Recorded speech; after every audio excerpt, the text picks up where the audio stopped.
ఈ రెండు లేకపోతే మున్సిపల్ కార్పొరేషన్లో ఉన్న మున్సిపల్ గ్రౌండ్స్తో టైఅప్ అవ్వచ్చు అని ఉంది. అది కూడా లేకపోతే వేరే స్కూల్ ప్లే గ్రౌండ్స్తో టైఅప్ అవ్వచ్చు అని కూడా ఉంది. ఇట్లా ఏంటంటే 2008లో ఈ వెసులుబాట ప్రైవేట్ పాఠశాలలకి ఆనాటి ప్రభుత్వం అంటే కాంగ్రెస్ ప్రభుత్వం అవకాశం కల్పించింది. ఇప్పుడు మన ప్రభుత్వం వచ్చిన తర్వాత ఈ ఏదైతే పర్మిషన్స్ వ్యవహారం ఉందో మీరు అన్నట్టు దాంట్లో కొన్ని లోటుపాట్లు ఉన్నాయని నా దృష్టికి తీసుకొస్తాం జరిగింది. అది కూడా నేను స్కూల్ ఎడ్యుకేషన్లో ప్రధానంగా 10th వరకు ఒకరుంటే ఇంటర్మీడియట్ ఇంకో కమిషనర్ గారు ఉన్నారు. ఇద్దరికి నేను చెప్పింది ఇది ఆన్లైన్ చేద్దాం, ట్రాన్స్పరెంట్ క్లియర్ మెకానిజం ఏర్పాటు చేద్దాం, తద్వారా అసలు ఏం జరుగుతుందో మనకు కూడా అవగాహన ఉండాలని నేను చెప్తాం జరిగింది. దాంతోపాటు మీరు చూస్తే ఎన్సీసీ వచ్చేగల నేను కేంద్రంలో ఉన్న రక్షా మంత్రి రాజ్నాథ్ సింగ్ గారిని ప్రత్యేకంగా కలిసి ఒక డైరెక్టరేట్ ఇక్కడ ఏర్పాటు చేయండి, ఎందుకంటే డైరెక్టరేట్ ఇక్కడ ఉంటే ఎన్సీసీని పెద్ద ఎత్తున ప్రోత్సహించగలుగుతానని ఆయన కోరతం చెంది ఆయన అనుకూలంగా కూడా స్పందించారు. ఇది ఈ ప్రకారం మనం ఇప్పటి వరకు గవర్న్ అవుతా వచ్చామండి. ఏమైనా మార్పులు చేర్పులు చేయాలంటే ఈ జియో నంబర్ 88కి సవరణలు తీసుకురావాలి. ఇప్పుడు అవునన్నా కాదన్నా ఈరోజు స్కూల్ ఎడ్యుకేషన్కి వచ్చేగల 50% మంది పిల్లలు ప్రైవేట్ పాఠశాలల్లో చదువుతున్నారు. ఆ ఇంటర్కి వచ్చేగల అది కొంచెం స్క్యూ అవుతాం జరుగుతుంది. దానికి ముందర నా ఆలోచన ఏంటంటే ముందర ప్రభుత్వ పాఠశాలను బలోపేతం చేయాలి, ప్రభుత్వంలో జూనియర్ కళాశాలని బలోపేతం చేసి వాళ్ళకి పోటీ పడాల లక్ష్యంతో మనం కొన్ని అనేక సంస్కరణలు తీసుకొచ్చాం. దాంట్లో భాగంగా కొన్ని చట్టాలు కూడా చేస్తాం జరుగుతుంది. ఇది ప్యారల్గా ఒక భాగం అయితే ప్రైవేట్ యజమాన్యంతో కూడా కమిషనర్ గారు టైం టు టైం మీటింగ్లు పెట్టుకుంటున్నారు. ఐ థింక్ ఫస్ట్ మీటింగ్ వచ్చే వారం పెట్టుకుంటున్నారు. పెట్టుకుని ఇవన్నీ కూడా వాళ్ళ దృష్టికి తీసుకెళ్ళి ఎట్లయితే మీరు అన్నట్టు ఫిజికల్ ఎడ్యుకేషన్ కూడా కీలకమైన పాత్ర ఉంటుంది ఒక చైల్డ్ని మోల్డ్ చేసే దాంట్లో.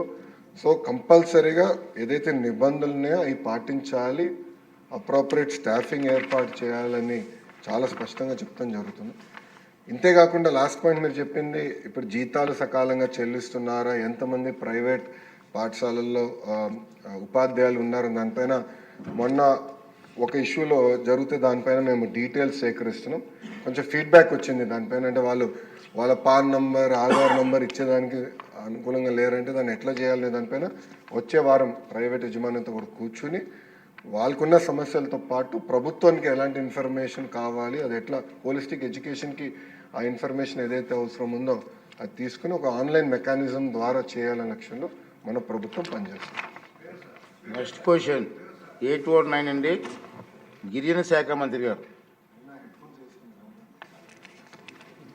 ధన్యవాదాలు అధ్యక్ష. మొదటి ప్రశ్నకు సమాధానం లేదండి.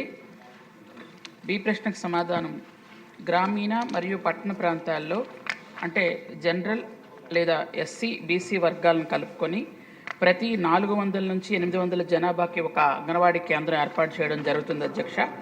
అలాగే గిరిజన ప్రాంతాల్లో 300 జనాభా అయితే ఒక అంగన్వాడీ కేంద్రం ఏర్పాటు చేయడం జరుగుతుంది అధ్యక్ష. అలాగే పీవీటీజీలు ఎక్కడైతే ఉంటే అక్కడ ప్రతి 100 మంది జనాభాకి ఒక అంగన్వాడీ కేంద్రం ఏర్పాటు చేయడం జరుగుతుంది. అలాగే డి ప్రశ్నకు సమాధానం అవునండి. అలాగే సర్వే మరియు పునర్వ్యవస్థీకరణ తర్వాత అది జరిగిన తర్వాత మనం వివరాలు చెప్పడం జరుగుతుంది అధ్యక్ష.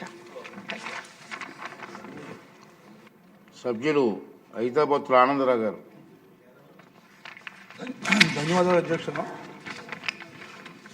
ఈ అంగన్వాడీ కేంద్రాలు అనేవి మహిళల్లో పిల్లల్లో అది కూడా పేద వర్గాల్లో పౌష్టికాహారాన్ని అందించడం ద్వారాగా రక్తహీనతని అలాగే ఎదుగుదల మందబుద్ధి వంటి ఈ ఆహారం మీద ఆధారపడి వచ్చే విషయాలను తగ్గించడానికి ఈ కేంద్రాలను ప్రభుత్వం ప్రవేశపెట్టింది అధ్యక్ష. కానీ ఈ కేంద్రాలు చూసుకున్నప్పుడు ముందుగా ఈ కేంద్రాల విషయంలో కూటమి ప్రభుత్వానికి మీ ద్వారాగా ధన్యవాదాలు అధ్యక్ష. ఏంటంటే ఒకటి, కూటమి ప్రభుత్వం వచ్చిన తర్వాత అంగన్వాడీ కేంద్రాల్లో ఉన్నటువంటి మౌలిక సదుపాయాల కల్పనకి ఒక్కొక్క కేంద్రానికి ₹1,00,000 మంజూరు చేసినందుకు, అలాగే 2014-19 కాలంలో అంగన్వాడీ వర్కర్ల యొక్క జీతాలు పెంచినందుకు మీ ద్వారా ధన్యవాదాలు తెలియజేసుకుంటూ, ఇప్పుడు ప్రస్తుతం చాలా బిల్డింగ్లు, అద్దె బిల్డింగ్లు ఉన్నాయి అధ్యక్ష, అంగన్వాడీ బిల్డింగులు. అలాగే అద్దె బిల్డింగులతో పాటు అందులో మౌలిక సదుపాయాలు కూడా చాలా తక్కువ ఉన్నాయి అధ్యక్ష. అలాగే ఈ యొక్క అంగన్వాడీల విషయంలో ప్రభుత్వం దృష్టికి నేను తెచ్చేది ఏంటంటే, ఎస్సీ ఎస్టీ బీసీ పిల్లలు అంటే ఎందుకు అంటే అధ్యక్ష, పేద వర్గాలు ఎక్కువ వాళ్ళలోనే ఉన్నారు. అలాగే ఎస్సీ ఎస్టీ నియోజకవర్గాలు, ఎస్సీ ఎస్టీ